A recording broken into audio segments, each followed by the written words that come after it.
Wow,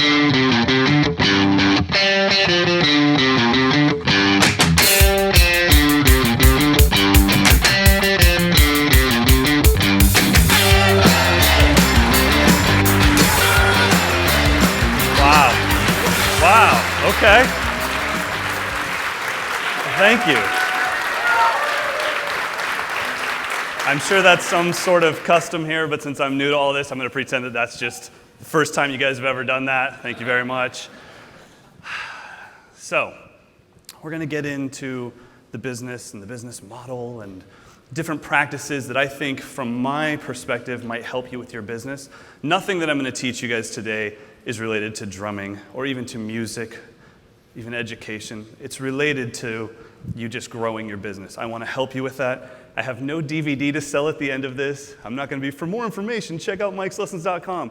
This is just for you to take and do whatever you want with. But before we get into that, I want to talk about two things. And this speech is going to be kind of a collection of informational nuggets that hopefully you can do something with for whatever your business is.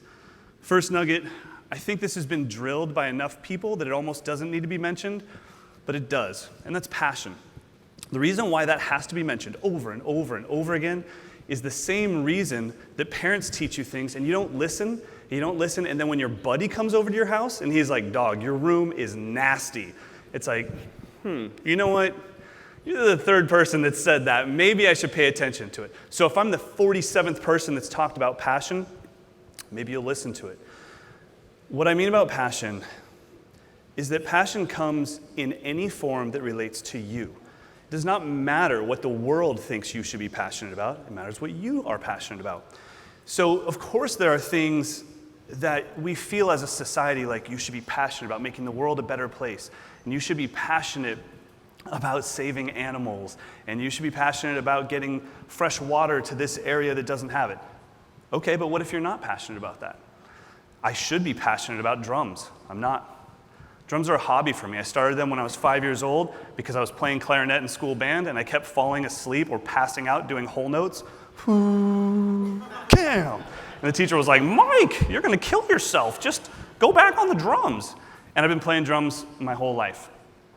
But I'm not that passionate about it. It's a hobby. It's just a hobby that I do. I am passionate about education.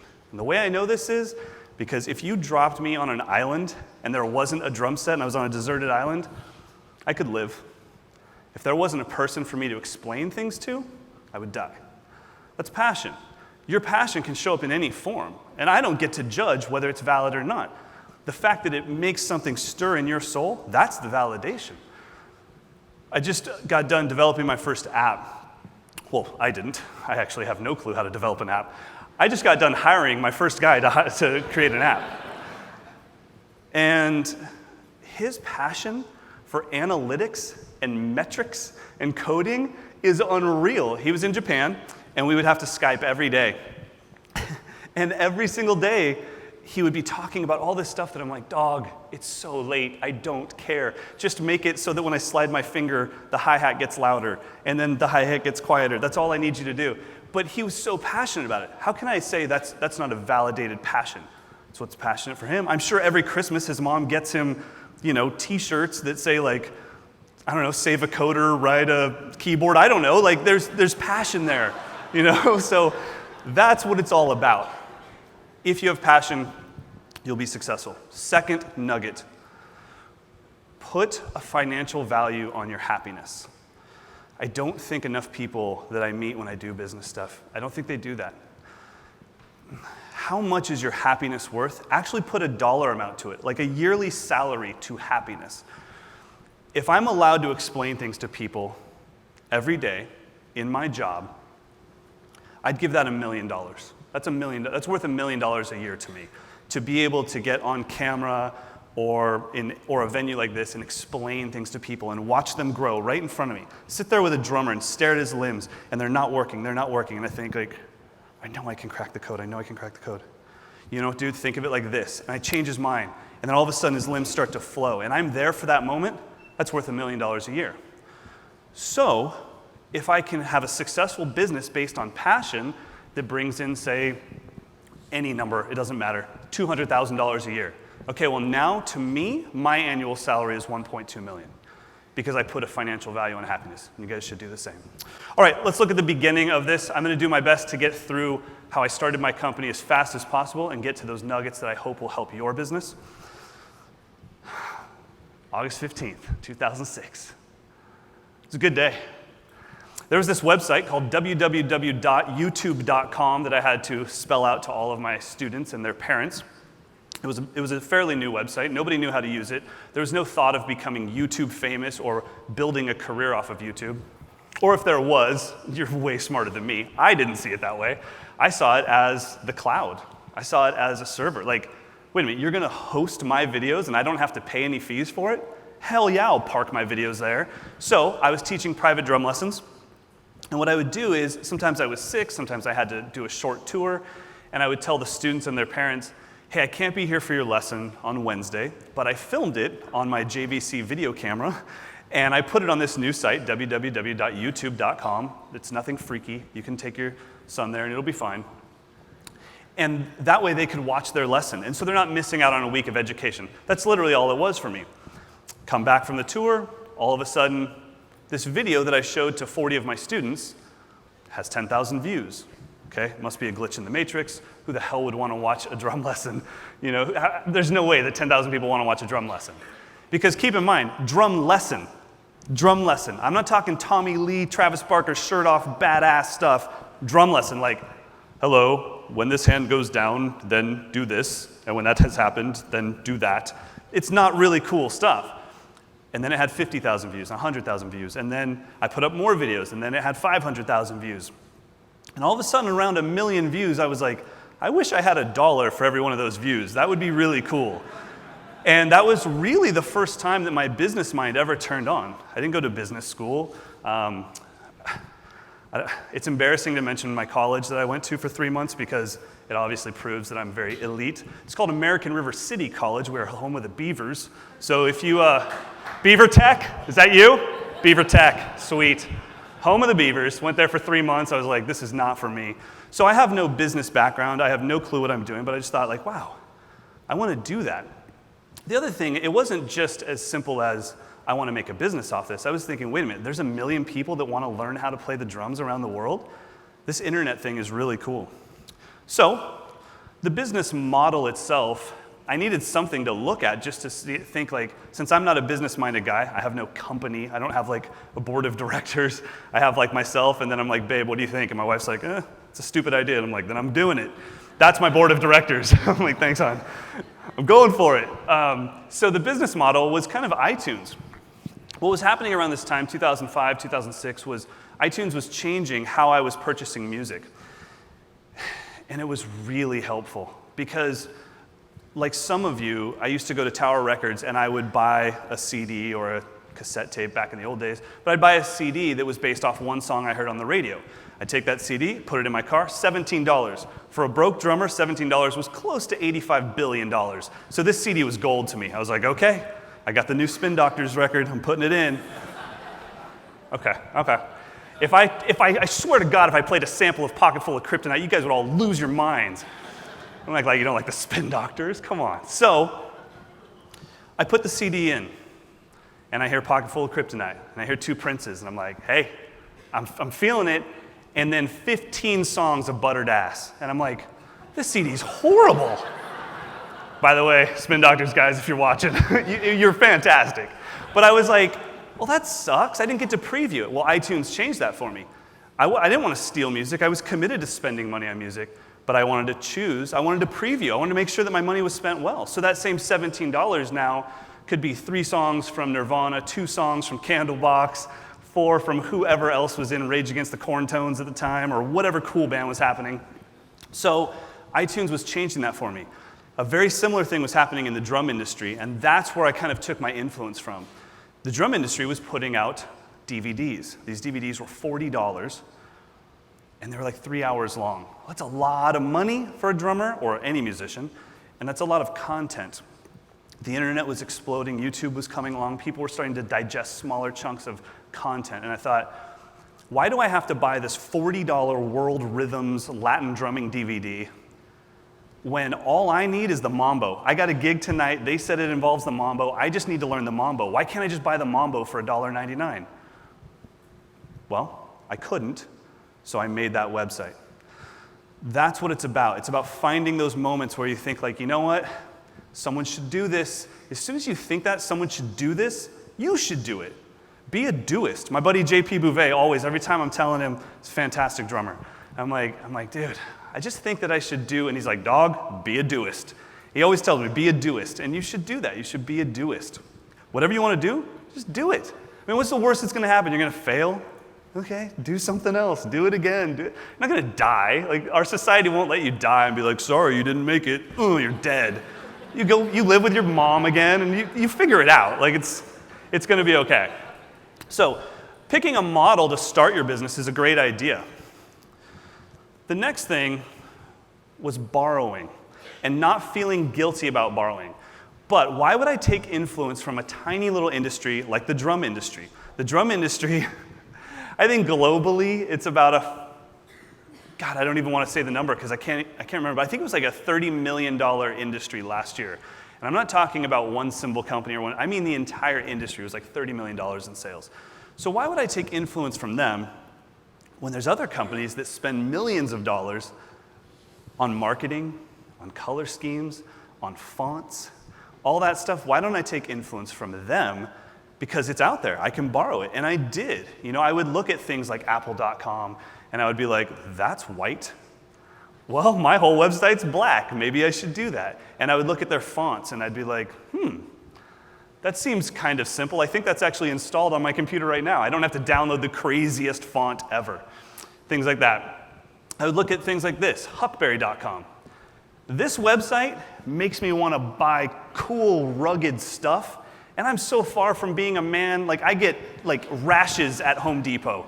So, but for some reason, this website, I'm like, babe, I'm ordering an axe. And she's like, why are you ordering an axe? And I'm like, because Huckberry said it's the best axe they've ever made, and I'm getting one. By the way, guys, Mother's Day's coming up. Get something for your moms. Nike.com. These guys spend millions on web development. Why would I not take my ideas from them?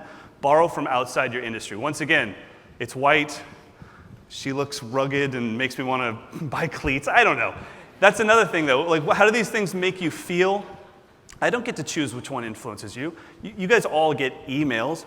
Well, some of them work. And when all of a sudden you're on a website and you're in like a cart and you're checking out, you should stop yourself and be like, whoa, they totally did it. They sent me an email. I was like, I don't care about this stuff, but the new Canon 6D looks pretty cool. And now you're on bnh.com and you're buying a camera. And then it's like, but how can you shoot pictures without a $4,000 lens? And then in that moment, you should be like, oh my God, they did it. They got me. Okay, let me go back to their email. What was their color schemes? What was their typeface? All those things. Borrow from outside of your industry. Aha. Competition.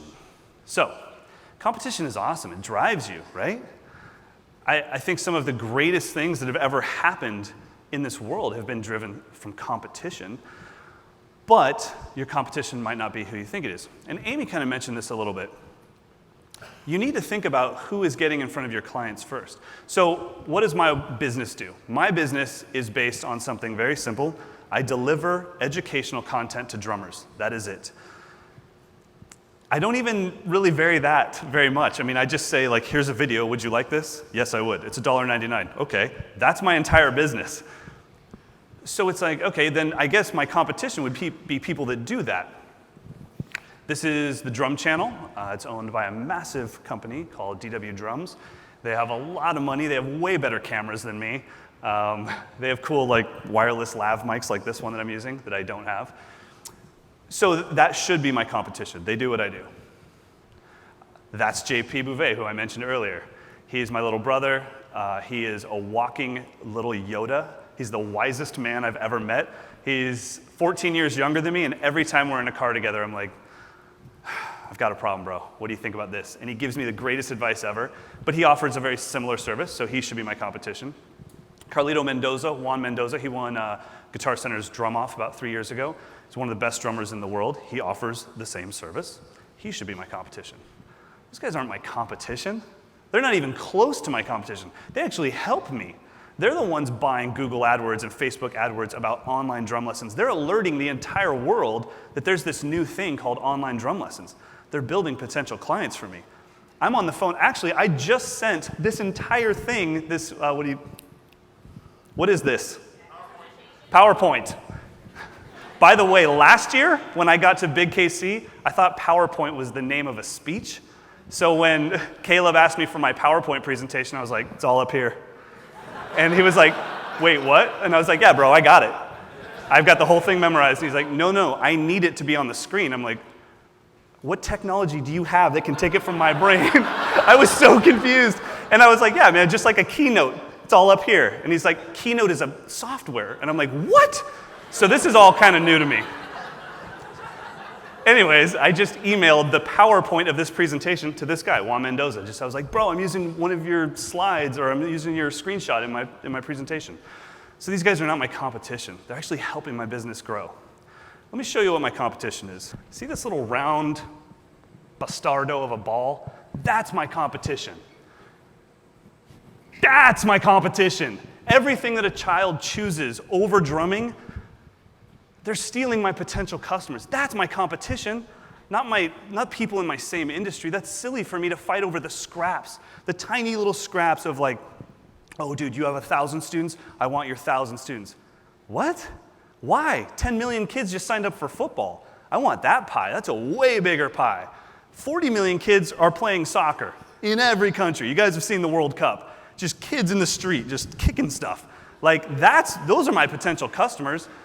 My business is not stuck in Sacramento, California. It's on the internet. So every single human being in the world is a potential client for me.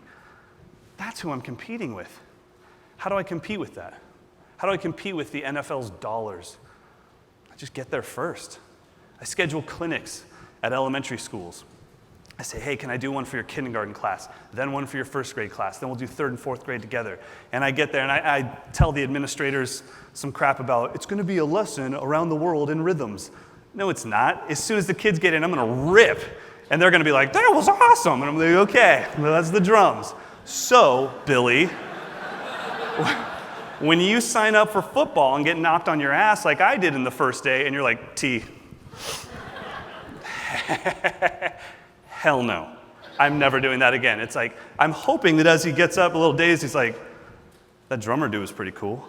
Mom, can I play drums? Boom, potential client. All that stuff comes from just being passionate about spreading your word, whatever it is. So I hope that whatever business you guys are in, you don't waste your time competing and being negative and filling your stomach with bile about the people that do what you do. You should be inspired by them. Let them drive you. Call them on the phone and be like, hey, I know we have a really similar service. You have the ice cream shop. I have the gelato shop. What's up? Where do you get your ice cream from? Like, just talk to them. And then all of a sudden, some things will come up and be like, hey, maybe we should do this together. Maybe we should do a promotion together. And it elevates the whole thing. The ice cream parlor is not the gelato parlor's problem. It's the damn Chinese food restaurant where they leave like, oh, I'm good. I don't need dessert. It's like, no. Just have dinner here at this place that only sells chicken breasts.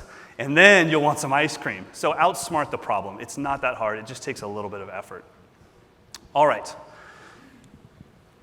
It's a weird statement, so we're going to get into that in a second.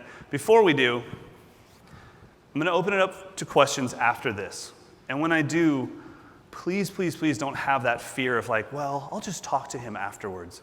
This is the time. Whatever question you have, someone else has that exact same question. So you're helping them out by asking it. They just might be too shy to ask it. I've been wandering around and listening to your conversations. There's some very confident people here. Not cocky, just very confident. Like, talk with like this kind of awesome voice and your chest kind of sticks up. The women. And it's like, all right, cool, man. Do your thing. So get up on the mic, ask your question, and let's make sure that whatever it is, I can give you some answers that help in whatever you're doing.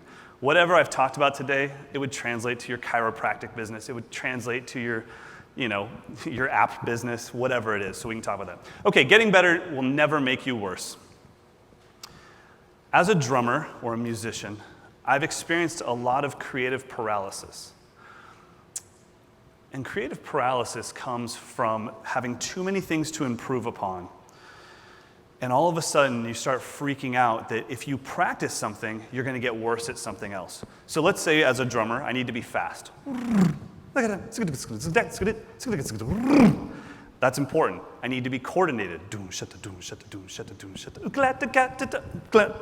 That's important. I need to be musical. I can't be playing with a guitar player and be like, man, I'm about to ruin his day.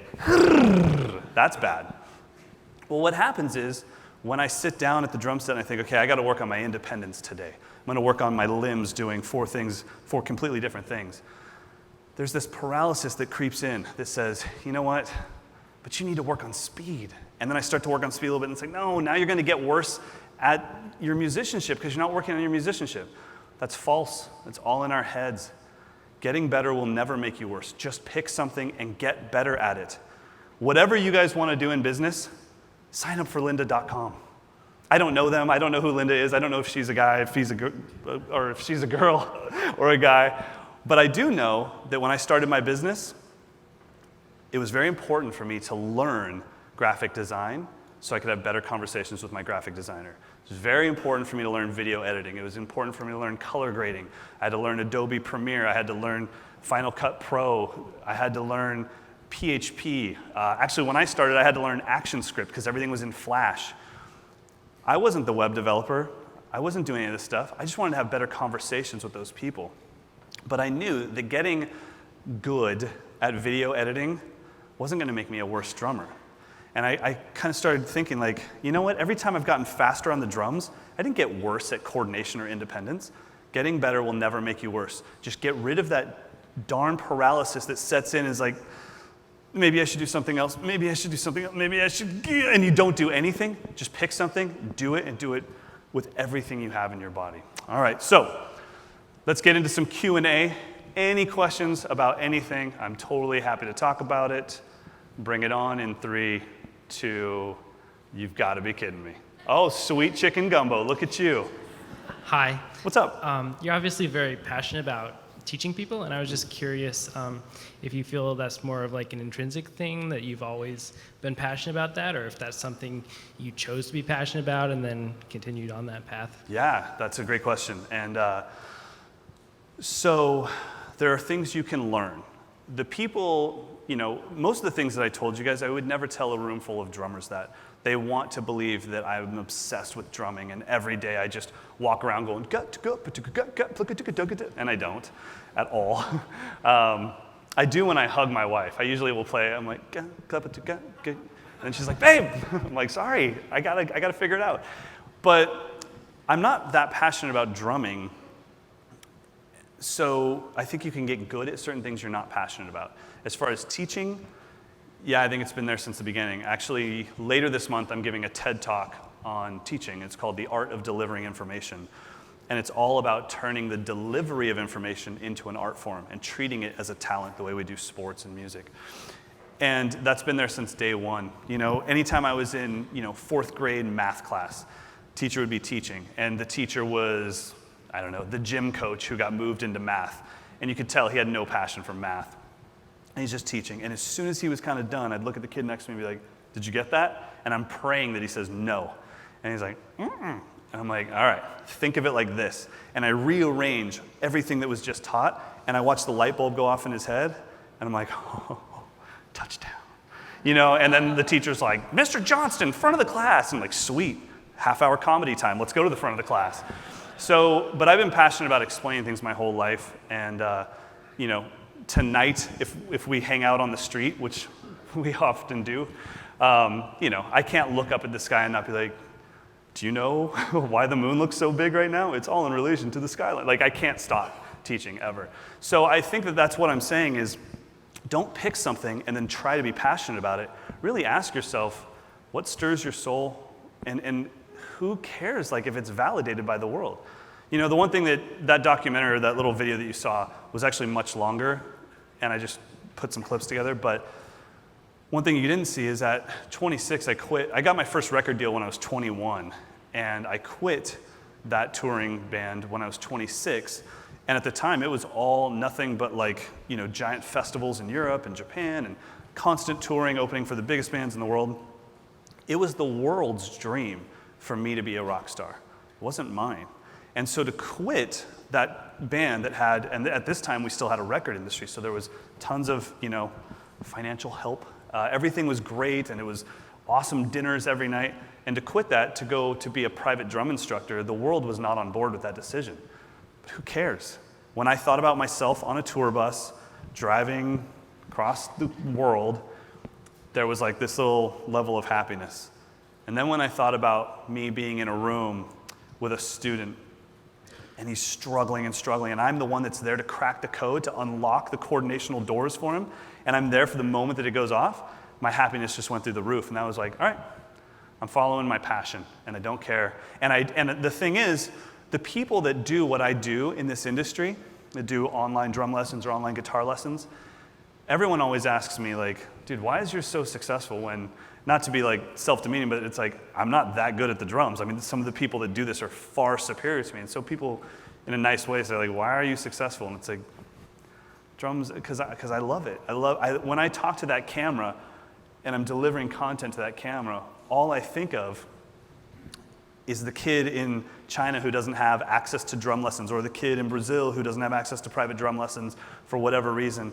And he's staring at his laptop trying to learn. And I make that connection with the camera, and all I'm thinking about is he's like, okay, I'm gonna practice that, I'm gonna practice that. And that just fills my heart with so much joy. And that passion is what you're gonna need to be successful at business. If you don't have that passion, you're gonna fizzle out every time. I've watched it happen so many times. Any other questions? Yeah. Hi, my name is Alan Tipp, and I'm a drummer as well. Awesome. I started playing, I think, when I was, 10, and I remember saving up my bar mitzvah money, and I got my first drum set. And I was one of those people that never ended up playing sports as well because, I'm going to start playing drums. And so thanks for reminding us about passion again. And I think I was on a 20-year hiatus after I went to college and stopped playing for a while. I'm like, you know what, I got to go buy another drum set, get back into this. And now I started teaching my son. My son is 7 years old, and I think when Periscope was about a week old, I started periscoping him playing. Oh, and so cool. You start seeing people really kind of critically analyze it, like, hey, Dad, why don't you teach him how to hold the drumsticks right and all this. But I didn't know if you are on Periscope and if you have plans to, and if you think about that as a platform. Yeah. Well, first of all, I wish you would have found me earlier because, man, we could have done a drum lesson up here and everything would have been fantastic. That would have been great. The other thing about putting content online is, yes, people go bananas. I even started a campaign a while back, with all of my social media subscribers, a campaign called the Positive Post Campaign. And it was all about just kind of erasing that insane negativity, making the negativity stand out so much that people feel embarrassed to be negative on the internet. With Periscope, it's too new to see where it's going to go. Obviously the technology is amazing. The content is the key. Because really what Periscope did and Meerkat is they gave people the ability to do what I do as a service. Well, now anyone can do it with their cell phone. But if the content isn't worth watching, then what does it matter? The technology, anyone can go and buy my cameras and buy my streaming service and all that kind of stuff. But if you don't have great content, it doesn't matter. As far as me being on Periscope, we'll see, I would say this, though, when it comes to any social media outlet, I always try to find original content for every outlet. So I would never put my Instagram content on Twitter, then put that content on YouTube, then put that content on Facebook. I make original content for each service because I think that the people that enjoy and ingest those services are different. So at some point I might find some use for Periscope and find a way, just letting people I would have liked to use Periscope back there. I was watching my video and you watch it in reverse when you're back there.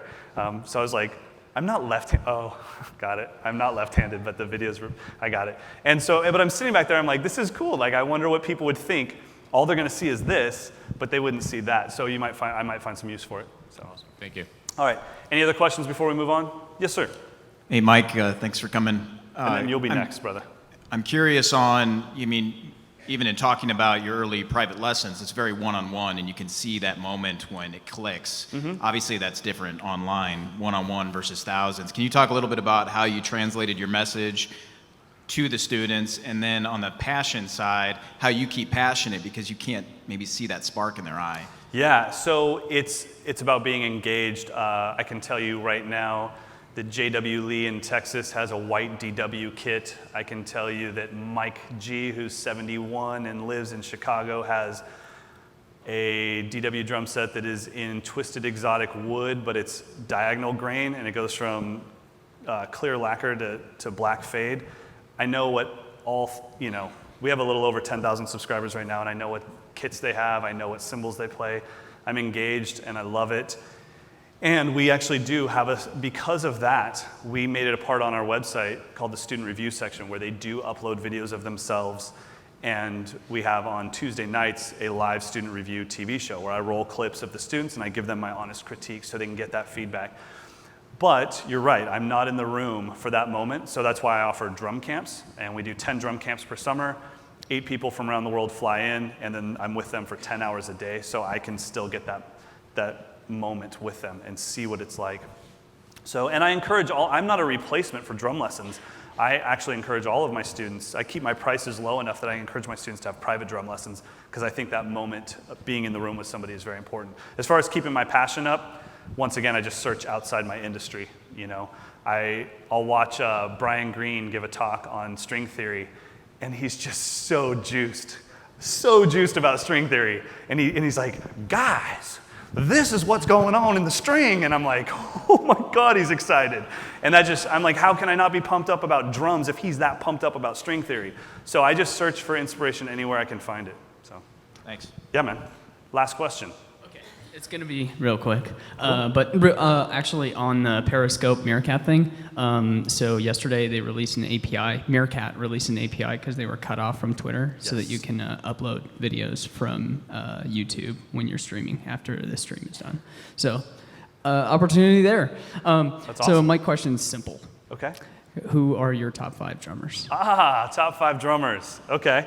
Do you like Phil Selway? Do I like Phil who? Selway, Radiohead drummer. Oh, absolutely. His simplicity and we don't need to turn this into a drum clinic, but yeah. He's amazing. He's one of those drummers that when you hear it, you're like, that is a joke. I've been able to do that since 3rd grade. And then you sit down and try to do it, and you're like, what in the witchcraft? That's impossible. So yeah, I love him. Top 5 drummers would bore you guys to death, so I'll just because they're all not cool drummers. I wouldn't be like, Neil Peart, Lars Ulrich, Travis Barker. It would be all people you've never heard of. But I will tell you this, the first person that inspired me to care about the drums was Phil Collins. When I saw him play, I was like, I just wanted to do it so bad. And it's still like that. When you have somebody that inspires you, the first person that really inspires you, hold on to that idol, hold on to that feeling, because it'll get you through so many things. And there's just been times, I've been playing since I was 5, so I've been playing for like 33 years. I can kind of play the drums now. But still, when I see Phil Collins play, I'm like, oh, Uncle Phil, he's so badass.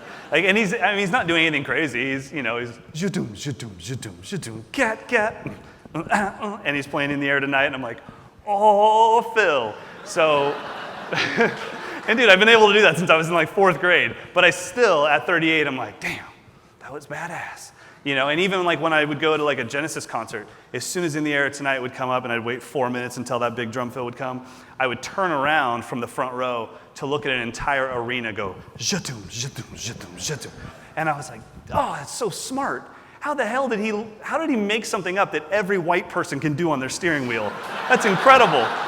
I wouldn't do that. I'd be like, but he was like, it's all right, Caucasians, I've got your back. Zhatum, zhatum, zhatum, zhatum, cut. I can feel it, Colin. So, last thing I want to talk about before I get out of here. The one thing I wanted to talk about was under the guise of branding. So the title would be branding. And you know what you think of branding. You think like, okay, I've got to grow my brand and I've got to do all this. That you guys can read all the business magazines you want that'll tell you how to do it, because I don't know anything about legitimate business. I don't know things about metrics. So just go get Fast Company for big companies that want to be faster with companies and all that kind of stuff. Read that magazine. It'll tell you about real branding. But this, to me, is branding. Recognition without a title. Imagine growing your personal brand or your company's brand to a level that you could be introduced to a crowd of strangers, and they didn't have to say who you worked for, what you did, your personal stats, your accomplishments. They could just say your name. Think about people right now that we could do that with. We have athletes. You would never take Kobe Bryant into a room of strangers and be like, hey, everybody, this is my buddy Kobe. He plays basketball for the league. Like, you would just be like, everyone, it's Kobe Bryant. And then people would be like, damn. You'd be like, yeah, I know. We're going to Instagram this later. You would never take, an actor into a room and be like, everyone, this is my buddy Tom Cruise. He's an actor. He did Mission Impossible 1, 2, 3, 4, and 5, or whatever, and Top Gun. You wouldn't do that. You'd just be like, hey, this is my buddy Tom Cruise. He's here for the day. We'll take pictures later. But there are people in our society that have gotten to that level where they need no introduction that aren't actors or athletes or musicians. Albert Einstein, Jane Goodall, Steve Jobs. Hey, this is my buddy Steve Jobs. He works for this company called Apple. You don't need to do that. Elon Musk, that rocket, that was my buddy Elon. What if you did that for yourself? What if through passion and relentless hard work, you were able to build up your personal brand to a point that you needed no introduction, just your name?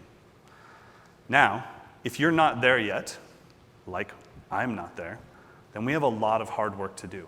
We need to work our asses off to get there. But 10 years from now, 20 years from now, someone in this room will need no introduction. And I really hope it's you. Thanks so much.